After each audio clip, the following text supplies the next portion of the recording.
Hello, Ken Weller with New Tech Inventors. I'm down here at our print farm, and it's been a while since I posted a video and talked to you guys, kind of let you know what's going on.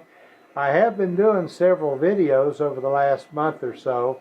I just haven't posted any because I haven't had time to actually sit down and edit them and get them posted on YouTube. But I am going to start posting some of these things, try to get them on there so that you guys can see what's going on and what I'm up to. They're going to sound kind of weird because they'll be out of order. There won't be any sequence to them. But I wanted to do this video, and especially for all of the subscribers that I have that have been hanging in there, that subscribe mainly because of the 3D printing, to show you that we're still alive and well in the 3D printing arena. And if you notice, these are the same 3D printers that we've had for a long time, and still printing stuff with them down here at the print farm. I've also been doing a lot of other things that you'll hear about and see in some of the other videos that I'll be posting.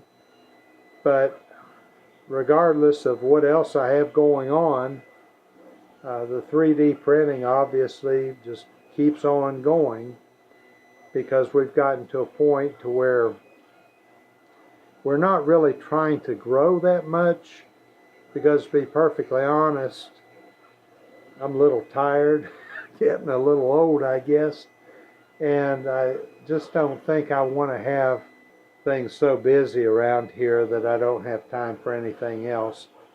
So we've kind of throttled down a little bit, and we try to just keep things going along without trying too hard to overload ourselves here at the print farm. And the printers haven't changed much down here. I haven't really done anything new or made any major changes since some of the last videos. The ANET A8s over here on battery backup are good. That system works real well. When I have jobs running, high volume jobs running on those printers, it's nice to know that we have those batteries out there and that those printers have the capability to keep on printing at least for a reasonable amount of time. Now, I do have a generator out in the shop that I can crank up and hook it in and take over if the power outage is going to be more than an hour or two. But the batteries can run these printers for a couple of hours.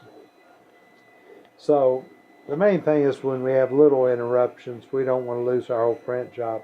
Because even on these ANETs, resume print isn't any good at all after about 15 or 20 minutes. If you're down 15, 20 minutes, you can just about forget about resume print, because your bed's going to cool down to the point where you're going to lose adhesion. And when it does start printing again, the whole job's going to go to crap. A lot of the things that I've been 3D printing, I've been doing a lot of stuff for myself. I think in some of the other videos I'll tell you I've gotten into RV stuff, and this is a part that I printed for my first RV, and kind of look at it and wonder, well, what the heck is that? Well, I'll show you out on the RV, but it's actually a mount for side cameras for the RV, side and rear cameras. So the camera actually mounts on top of this, and this will go over one of the running lights on the side of the RV, the marker lights. So you don't have to drill any holes in your RV. You don't have to do anything. You just take the light off loose, insert this in, put the light back on with some longer screws, and splice into the power there for your camera, and we're using an RF camera with these, and that'll transmit the video signal back to the cab of your truck.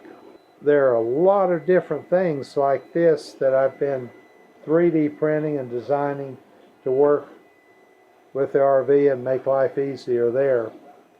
And I got into one RV and then got into another, and I'll explain all that in another video. But I've gone to a fifth wheel RV now, which is a larger one, and it has a washer dryer in it, and the dryer can either be non-vented or vented. Well, if it's non-vented, it takes forever to dry and humidity builds up in your RV.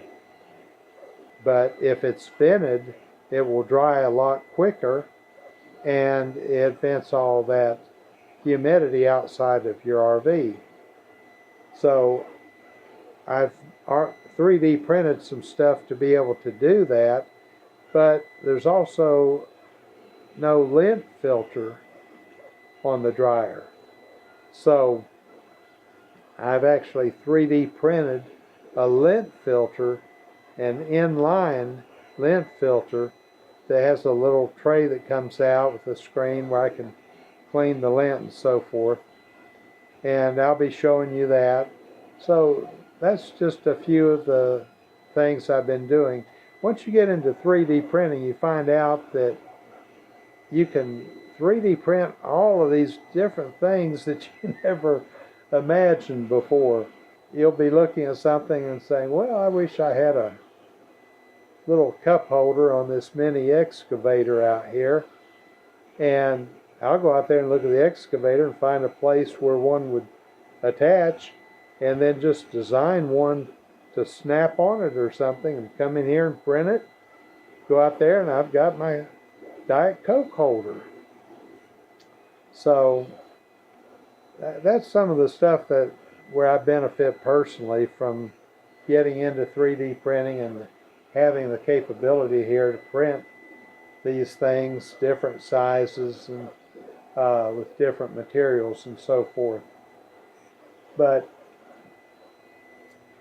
that's about all I wanted to talk about today. I just wanted to let you know I was still here, and that this part of my life is still not changing very much. I'm still printing. When I start some of these jobs, I have to go back through. You've got to tune these printers. The first time, these printers haven't printed this particular job in several months, so they've been printing other parts, and I've had them set up differently. But when you're printing a lot of little parts, your adhesion has to be 100% all the way around. That's one of the key things. So the first layer is very, very important with a job like this, because you've got over 30 parts on here, and if just one of them loses adhesion anywhere in the job, chances are it's going to mess up a lot of the other parts, if not all of them. So you always want to make sure that the printers are tuned right, set up right. Everything affects my printing down here. The ambient temperature affects it. These printers really like to run around 85 degrees. And in here, as you can see, we're at 83.3. So as long as I'm around 85 degrees, they like that ambient temperature.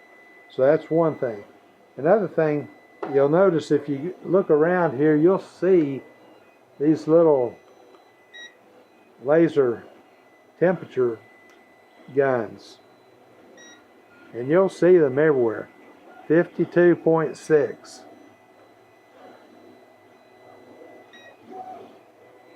53. And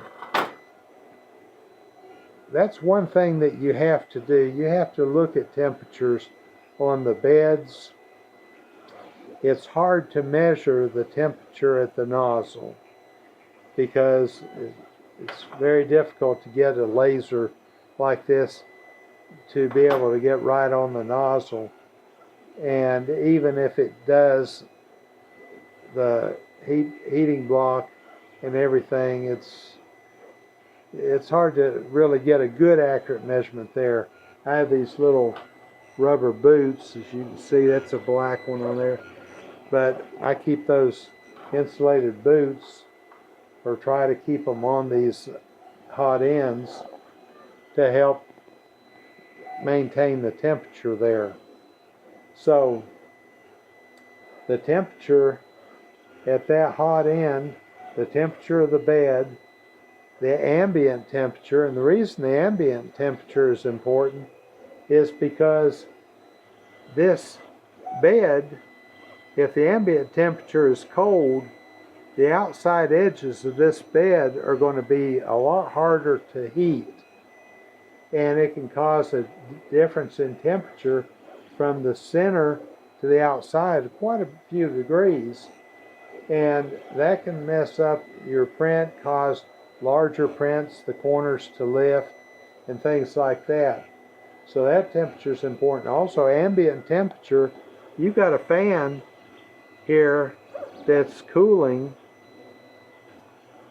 your feeder tube going into your hot end, and also you've got one here blowing down, cooling the filament as it comes out of the nozzle. Well, the ambient temperature, if your ambient temperature is 20 degrees cooler, let's say it's 63 instead of 83 in here, then it's going to blow 20 degree cooler temperatures onto that filament coming out of that nozzle, and it's going to cool it a lot faster than it normally would, and it may not give it enough time to adhere to the previous layers that were laid down, and that can cause a problem with your print, the strength of it and integrity and so forth. So temperatures are very important. It's good to be able to have ways of monitoring them and checking them periodically, and also knowing, with as many printers as I run around here, you kind of learn your printer kind of the way a doctor learns a patient. And when you start getting certain symptoms, you have an idea of what you might need to check first. But temperature's a big thing. If you look, this one, it's very tight. It's not loose at all, but they do loosen up. When we started, the one on the end down there, I had to tighten it up because it was getting a little wobbly and loose. So you want to make sure everything's tight. Same thing with your bed, that there's not any movement with it. You want to make sure that your spring tension, and I use stronger, I change out all my springs and use stronger springs than what comes normally with this, because they put the springs on these beds for some reason. I'm not 100% sure why, but part of it is so that if you come down and you crash, it has some absorption to it. But you really don't want that bed moving around on you. You don't want it floating up and down. You want it to be very stable, and you want your head and your whole assembly here and this bed all to be very stable, very tight, so that when it goes down here and starts laying these layers down, it's very consistent and it doesn't have a lot of fluctuation in it. Your belts need to have the right tension so that there's not any give either way. It's not too tight where it's going to wear the belt out, but it's going to go exactly where it's supposed to be. And you start doing stuff like that, and then you get very good accuracy and very good consistency in the prints that you're doing. And you just have to learn this about the printers, and a lot of times I can look at the parts coming off these printers And if I notice that the outside isn't smooth, if it's got kind of a ripple effect on the outside of the part, then that tells me that there's a possibility that I'm getting a little loose either here or here. Because if you got a little bit of slack in that, you'll start seeing some variations like that. So it takes time and practice, but you learn these printers and you just keep them tuned, and you can print these jobs. These printers will run, we're making 5,000 of these parts. So these printers will just run continuously. I'll come down here tomorrow and they'll be finished with this print, and I'll pull all of the parts off and start them all back up again, and they'll run another 18 hours. And then I'll come down the next day and we'll keep repeating that process until we get our 5,000 parts that we're running on these. Well, I think I've talked enough right now. I don't want to bore you guys to death. I know I've done so many videos on printing parts and 3D printing that it's sometimes I feel like I'm repeating myself. Anyway, thanks for you that have the new subscribers, and thanks for the old subscribers for hanging around. And like I said, I'm going to try to get more of these videos out. And so until the next time, happy printing.